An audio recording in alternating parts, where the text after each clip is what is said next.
처음에 말씀하셨듯이 이제 불공정한 사회를 어떻게 공정하게 공정하게 하고 만들 것인가 최대한 공정하는 라는 이제 그런 노력 가운데서 이제 요즘 최근에 옛날부터 많이 지적된 부분들이 뭐냐면 이제 기간제 문제있거든요.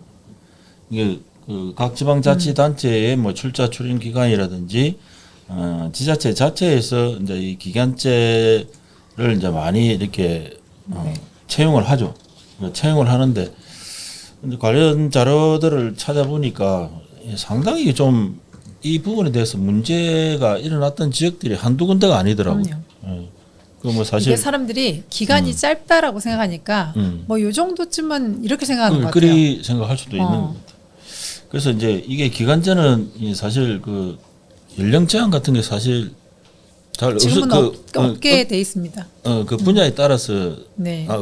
없게 돼 있어요. 네, 요즘에는 일단은 연령 제한은 다 연령 제한, 없는 걸로 성별 하니까. 제한 못 하게 돼 있죠. 네, 못 하게 돼 있으니까. 그러니까 이 기간제가 이제 우리는 옛날에 뭐 이제 정규직으로 채용을 해서 뭐 이게 내 죽을 때까지 평생 직장이다 뭐 이런 개념이었지만 이제 이 기간제라든지 어찌 보면 기간제가 더 많잖아요. 네. 굉장히 많이 이제 늘어나 증가하는 추세고 그래서 2030 청년뿐만 아니고 뭐 경력 단절자라든지 노인이라든지 그렇죠. 퇴직하신 분들. 퇴직하신 분들, 주부들 이제 이런 분들한테 굉장히 높은 벽으로 지금 생각이 되는 모양이에요. 여러 가지 이제 여러분들 이야기를 들어보면 그 진주시청 그 홈페이지 보면 그 시장에게 바란다라는 뭐 일종의 좀 억울합니다.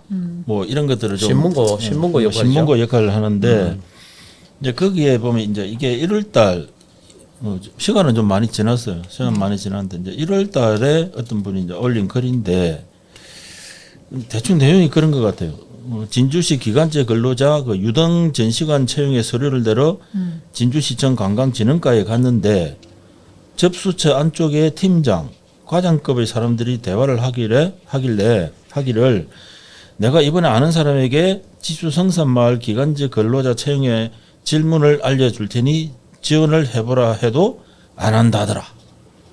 는 등등의 이 기간제 채용의 공무원이 직접 개입을 하겠다라는 그런 대화를 나눴다. 내가 그런 이야기 들었다. 뭐 이런 이야기가 있고. 그다음에 농산물 쇼핑몰 면접을 보러 갔는데 거기에서도 뭐 좀 이렇게 뭐라 그러죠? 일종의 팽 우리처럼 네네. 기피를 네. 좀 당했다거나. 아, 정말 진짜. 그다음 청동기 박물관 면접, 뭐 공원 관리관 면접, 뭐 이런 데 갔는데 뭐 자기가 떨어져서 뭐 항의를 하고 뭐 점수 공개해 달라 이렇게 했는데 받아들여지지 않았다. 그래서 뭐 또 일부는 지원 자격 자체가 막 중구난방이고 하다 보니까 공무원의 개입 여지가 있을 수 있다. 뭐 이러한 좀 어떤 불만 섞인 그런 글을 이제 올린 게 있었습니다. 근데 저는 이 답변 내용이 더 좀 안타까웠어요. 답변을 이렇게밖에 할 수 없었을까? 그러니까 그게 사실입니까? 일어난 사실에 대해서 이렇고 그러면 이 사실 부분에 확인이 대해서 없는데, 그죠? 확인을 하고 그 다음에 이것에 대해서 이러이러한 대안을 하겠다라고 해야지. 그냥 앞으로 오해의 소지가 발생하지 않도록 뭐 심사 준비를 철저히 하겠다. 이거는 그 정확한 앞으로의 어떤 그 이런 일이 벌어지지 않도록 뭔가의 대안을 제시한 건 아니잖아요. 근데 그렇죠. 제가 볼 때는 이게 그 시청에 여러 부서가 있는데 그 부서별로 이렇게 채용을 그게 기간제 근로자든 뭐든 각각 각각 하는 것도 문제가 있다고 생각해요. 어찌됐든 인사 담당 부서가 있으면 인사 담당 부서에서 각 부서별로 채용하고자 하는 인원에 대한 총괄을 하고 그것도 몇 군데를 딱 정해놓고 면접 보는 곳을 뭐 어디 지정해놓고 우리가 어디 장소 대관하듯이 그 부서에서 채용일이 있다면 그때까지 사용일을 사전에 신청해가지고 이렇게 해서 관리 체계가 한 곳이어야지 이렇게 각 부서별로 하면 좀 전에 처음에 말씀하신 것처럼 뭐 과장이나 누가 아는 사람한테 뭐 한 8개월짜리고 아니면 4개월짜리고 이러니까 네 한번 해봐라. 뭐 아르바이트 한 셈 치고 해봐라. 왜냐면 이게 사람들한테 많이 알려지진 않아요. 이거 들어가서 볼 수 거기에 있는 줄 아는 사람들만 확인을 하고 그러니까 지금 한 분도 이 올리신 분 보면 이분이 여기 가서도 면접 보고 저기 가서도 면접 보고 이렇게 하는 거잖아요. 그러니까 아는 사람만 한다고요. 그러니까 이게 저 아는 분도 이제 이 이야기를 물어보니까 자기는 지금 현재 경력 단절 네. 자라서 이제 뭔가를 해야 돼. 기간제를 하든 아르바이트를 하든. 그래서 기간제가 그래도 기간은 뭐 6개월에서 8개월 그렇지, 가까이 뭐, 되니까 그걸 한번 해보려고 엄청나게 많이 넣었대. 한 번도 안 되더래. 근데 이게 그래서, 근데 연령 제한이 없고 성별 제한이 없는데 이게 또 참 그렇게 제한을 무조건 안 하는 것만이 능사한가 싶긴 해요. 왜냐하면 특수 기간제라도 특수 업무를 하는 것들이 있단 말이죠. 뭔가 뭐, 기본적인 뭐 거 알아야 하거나 살림 대민을 또 담당해야 하거나 이런 것도 있고 각자 특수가 있는데 그러면 그런 곳에는 너무 고령자일 경우에는 아예 그 활동 자체가 어렵다라고 하면 고령자도 지원할 수 있는 것처럼 겉으로는 해놨지만 실제 심사 과정에서 제외. 뭐 심사위원들한테 제외하죠. 이거는 이렇게 제외지. 이 정도 활동이 안 되시는 분은 어렵습니다. 그리고 대민 대할 때 뭐 요 정도 상식은 있으셔야 되는 분입니다. 요거는 좀 젊은 친구들이 뭐 이렇게 했으면 좋겠습니다. 퇴직자의 경우에는 공무원 퇴직자의 경우에는 우리랑 같은 사무실에 계속 있어야 되는데 우리가 불편합니다. 이런 식으로 이야기를 하면 심사위원들이 당연히 그거 반영하지 않겠어요? 반영하지, 당연히. 예, 그러니까 그런 제한하지 않는 것 자체가 실질적으로 제한을 하지 않는 게 아니라 그냥 서류상의 어떤 사실 내부 제한. 것이다. 네, 그러면 그런 것부터도 우리가 좀 연령이나 이런 부분을 제한할 수밖에 없는 것들은 근데 오픈도 중요하지만 이게 실제로 이제 거기 그 이제 채용 심사를 하시는 분들 네. 그런 분들도 좀 중요하고 그것도 좀 랜덤으로 리스트 쫙 해가지고 했으면 좋겠어요. 뭐 그래 이게 하여튼 이거는 시스템의 문제예요. 요즘에 보면 뭐 이렇게 하다못해 무슨 그 공모사업도 네. 이렇게 보면은 이게 무작위로 돌려가지고 심사위원 네. 뽑고 그렇게 하잖아요. 네. 이게 그런 것 같아. 이게 기간제가 기간이 얼마 안 되고 하다 보니까 이게 같이 우리와 함께 같이 일하는 동료다 이런 의식이 없이 그냥 어느 일정 기간 그냥 좀 쓰다가 그냥 내보내버리고 하는 좀 가볍게 이렇게 좀 네. 사람들을 대우하는 것이 아닌가 하는 그런 저는 생각도 들더라고요. 그 인력 채용 문제도 마찬가지지만 공모사업의 심사도 마찬가지로 그냥 특정 분야별로 심사위원을 이제 일정 기간 뭐 1월 며칠부터 며칠까지라고 해서 심사위원 신청을 다 받는 거예요. 위원으로 활동하고 싶은 분들 뭐 문화예술 분야, 뭐 환경 분야 이런 식으로 다 받으면 그 인력풀이 쫙 될 거 아니에요? 그럼 거기서 심사 자격이 없는 사람 빼고 나머지 풀을 둔 상태에서 이 2025년 1월부터 12월까지의 어떤 공모사업에는 이 심사풀에서 돌려가지고 그 전산 추첨해서 배정을 해야지. 그렇지 사전 공개되잖아요. 아니 근데 그렇게 안 하고 지금 어떻게 하냐면 건별로 무슨 용역 심사를 한다. 그러면 그 심사에 대한 걸 그때 그 기간 안에 제안을 받아요. 심사 모집. 신청을 해요. 모집을 해요. 그러면 업체에서 나 용역 이거 신청했으니까 이거 자격 되는 사람한테 넣어달라고 해. 네, 넣어달라고. 네, 그렇게 해가지고 결국은 21명을 만약에 구성을 하는데 내가 이 업체 A 업체다. 그럼 21명 중에 내 아는 사람 7명 넣었어요. 그러면 그 중에 뽑힐 확률이 더 높잖아요. 그러니까 이것도 안 맞는 거예요. 그러니까 아예 몇 년도, 2025년도, 2026년도 이런 식으로 해서 전체 그 분야별 심사위원 신청을 다 받는 다음에 용역이 발생할 때마다 모집을 하는 게 아니라 기존에 모집해놨던 뭐 100명이면 100명 안에서 전산 추첨해서 하면 이 A 용역인지 아니면 B 용역인지 누가 어떻게 알아요? 그거는 누가 배당이 될지 모르죠. 그 전문가일 뿐이고. 문광부가 어디에 무슨 심사위원으로 등록을 해라서 해놨는데 1년이 지나도 한 번 연락도 안 하고. 깊이다, 깊이. 깊이. 맞네. 됐어요. 그러면 그게 나 사실 좀 확실히 우리 맞네. 복부인 이야기한 이제 그 내용이 사실은 네. 그 심사위원들이 이제 그 사전에 오픈을 하는지 네. 공개를 하는지 네. 비공개를 하는지 문제도 굉장히 중요하고 네. 만약에 공개가 됐을 경우에는 그 심사위원들이 매수를 당할 가능성이 매우 커요. 네. 사실 이제 그런 이야기도 저도 들은 적이 있고. 그리고 공모심사위원이 매수가 안 돼도 이미 그 용역이 입찰이 진행될 때 그 용역과 관련된 심사위원을 모집을 하는 거를 이 용역사들이 다 알고 있잖아요.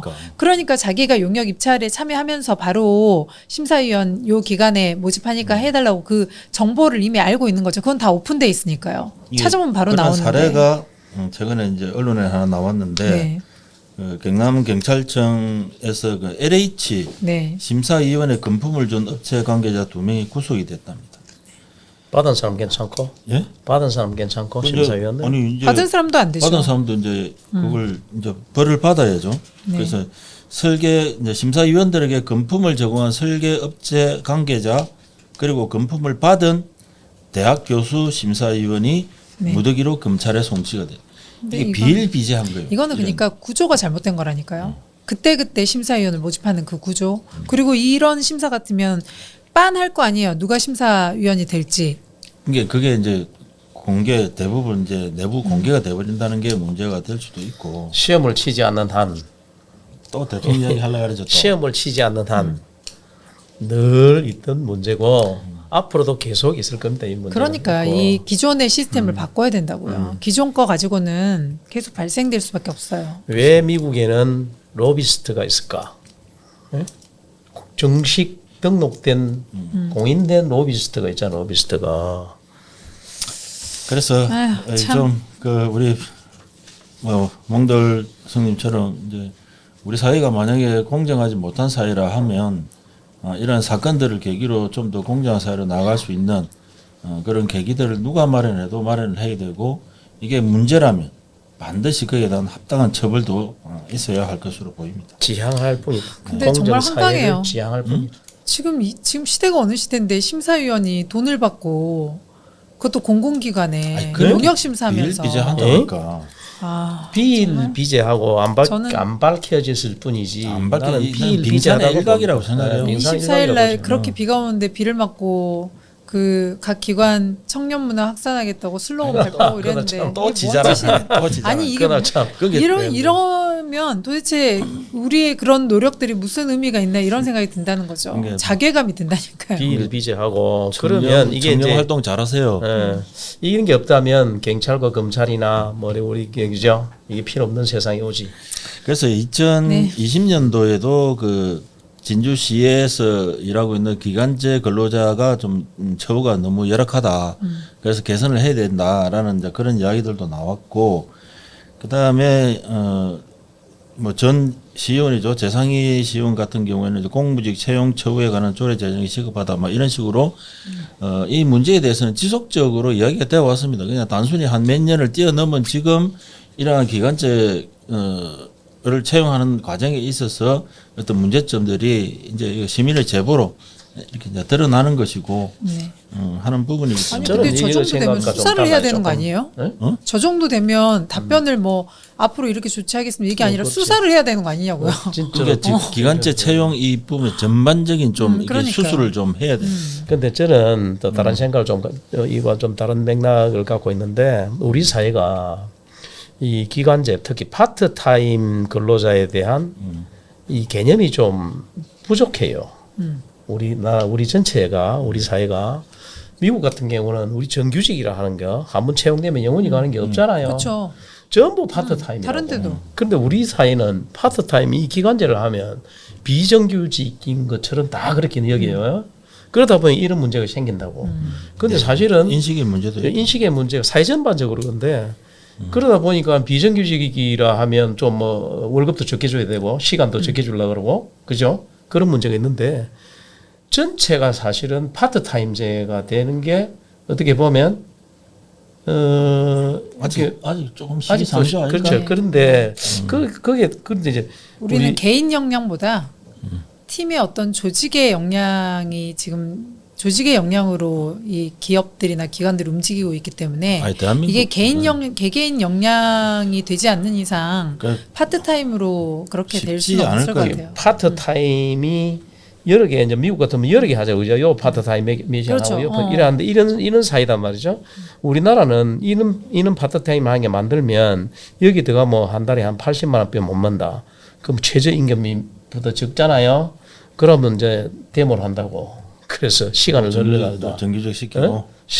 그래서 늘린다고 시간을 늘린다. 쭉쭉쭉 늘려가지고 그 8시간 아무런 이유도 없는 사실을 보면 8시간 할 이유도 없는 사람을 8시간 시키고 뭐 기초 그 뭡니까 저 최저임금 이상을 준다든지 하여튼 이상하게 변해가고 있다. 그 기간제 근로자에 대한 그 인식 전환도 좀 필요한 것 같고 그보다 사회적 현재로서는 더 좀 시급한 부분은 사실 기간제를 신청하는 사람들의 그 연령이나 성별이나 이런 것들 보면 대부분이 청년들이 많아요. 그 저도 뭐 심사를 한번 가봐서 아는데 뭐 청년들이나 경력 단절자, 노인, 여성, 주부 이런 분들이 상당히 많습니다. 아직까지 인식은 개선이 안 됐다 하더라도 기간제 근로자라 해서 불이익을 받는다든지 처우를 굉장히 처우를 약하게 한다든지 열악하게 한다든지 하는 이런 부분들은 제도적으로 조금 이제 고민을 해줬으면 좋겠고 현재 진주시 안에서 우리 채용하고 있는 기간제 근로자들에 대해서 진주시 당국이나 아니면 진주시 의회가 정말 한번 이 부분에 대해서 한번 네. 고민을 좀 해주기를 좀 바라겠습니다. 네.